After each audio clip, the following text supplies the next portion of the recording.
அன்றைக்கு எலிசா சூனேம் என்கிற ஊருக்கு ஊழியத்துக்கு போகிற பொழுது வருகிற பொழுதெல்லாம் அந்த ஊரிலே அவனை கவனிப்பதற்கு ஒரு சூனேமியால் தன் கணவனோடு கூட பேசி ஒரு அறையை ஆயத்தப்படுத்தி ஒரு குத்துவிளக்கு, ஒரு மெத்தை, ஒரு கட்டில், ஒரு நாட்காலியை அதில் வைத்து அழகாய் போஷித்து பராமரித்து வந்தார். எனக்கு பிரியமானவர்களே, இவ்வளவு செய்தவளுக்கு பிரதியுபகாரம் செய்ய வேண்டும் என்று சொல்லி எலிசா அவளை அழைத்து கேட்கிறான், உனக்காக ராஜாவிடத்திலேயாவது சேனாதிபதி இடத்திலேயாவது பேச வேண்டிய காரியம் ஏதாவது இருக்கிறதா என்று கேட்கிறார். அவர் சொல்கிறார், எதுவும் வேண்டாம், நான் உமது ஜனத்தார் அண்டையில் சுகமாய் குடியிருக்கிறவள் என்று சொல்லி.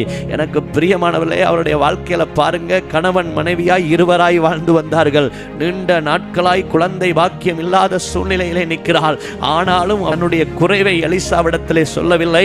கர்த்தர் என்னை இவ்வளவாய் நடத்துகிறார், நான் சுகமாய் குடியிருக்கிறவள் என்று தன்னுடைய நிறைவை குறித்து பேசினாள். எனக்கு பிரியமானவர்களே, இன்றைக்கு வாழ்க்கையில அவரை போல இவரை போல அதில்லை இதில்லை என்று சொல்லி வாழ்க்கையில குறைவை பேசாம, ஆண்டவர் இந்த மட்டும் என்னை நடத்தினார், இதுவரை எனக்கு உதவி செய்தார், நல்ல பலத்தை, சுகத்தை, ஆரோக்கியத்தை கொடுத்திருக்கிறார், சந்தோஷத்தை கொடுத்திருக்கிறார், சமாதானத்தை கொடுத்திருக்கிறார்.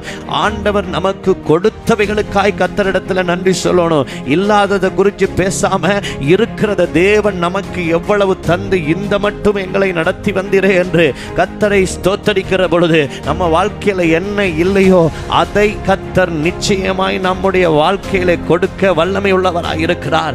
அப்பேற்பட்ட குறைவில் இருக்கிற பொழுது அவர் சொல்கிறார், உமது ஜனத்தார் அண்டையில நான் சுகமாய் குடியிருக்கிறவள் என்று சொல்லி. எப்ப நிறைவை குறித்து பேசினாலோ, எப்ப வாழ்க்கையில இருக்கிறத குறித்து நன்றி சொன்னாலோ, அப்பொழுதே அவளுடைய குறைவை கர்த்தர் நிறைவாய் மாற்றி அவள் வீட்டில் ஏற்ற காலத்திலே ஒரு குழந்தையை அவள் அணைத்து கொண்டிருக்க கர்த்தர் கிருபை செய்தார். நிச்சயமாய் இருக்கிறதுக்கு நன்றி செலுத்துகிற பொழுது இல்லாதவைகளை இருக்கிறது போல் அழைக்கிறவர், நிச்சயமாய் இல்லாத காரியங்களை உங்களுக்கு என்னது தேவை என்று அறிந்தவர் நிச்சயம் உங்களுடைய வாழ்க்கையிலே செய்து முடிப்பார். எனக்கு பிரியமானவர்களே,